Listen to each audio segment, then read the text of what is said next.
அஸ்ஸலாமு அலைக்கும் வரஹ்மத்துல்லாஹி வபரகாத்துஹு. தினமும் ஒரு ஹதீஸ்.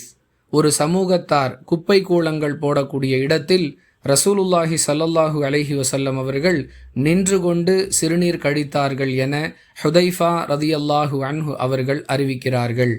நூல் புகாரி, ஹதீஸ் எண் 224, 225 மற்றும் 226.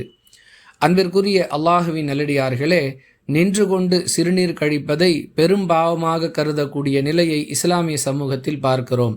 ஆனால் திருக்குரானிலோ ஆதாரபூர்வமான நபி மொழிகளிலோ நின்று கொண்டு சிறுநீர் கழிப்பது பாவம் என்றோ குற்றம் என்றோ எந்த தகவலும் சொல்லப்படவில்லை.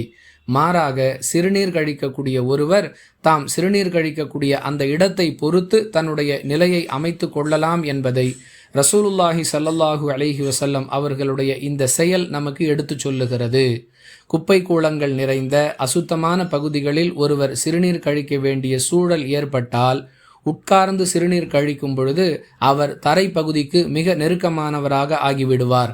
அதனால் அந்த துர்வாடையையும் சிறுநீர் அவர் மீது தெளிப்பதையும் அவரால் தவிர்க்கவே முடியாது. எனவே இதுபோன்ற சந்தர்ப்பங்களில் ஒருவர் நின்று கொண்டு சிறுநீர் கழிப்பது எந்த வகையிலும் குற்றமாகாது.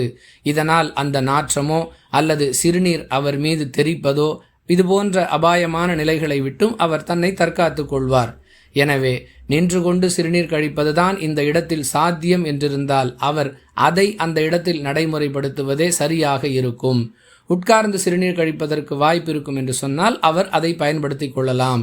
இவற்றையெல்லாம் கடந்து உட்கார இயலாத உடல் உபாதைகளால் சிரமப்படக்கூடிய ஒருவர் எந்த இடத்தில் சிறுநீர் கழித்தாலும் அவர் நின்று கொண்டுதான் சிறுநீர் கழிக்க முடியும் என்றிருக்குமேயானால் இஸ்லாத்தின் பார்வையில் அது மிகப்பெரிய பாவமோ குற்றமோ ஆகாது என்பதையும் நாம் கவனத்தில் கொள்ள வேண்டும். வாஹிரு தஅவானா அனில் ஹம்துலில்லாஹி ரப்பில் ஆலமீன். அஸ்ஸலாமு அலைக்கும் வரஹ்மத்துல்லாஹி வபரகாத்துஹு.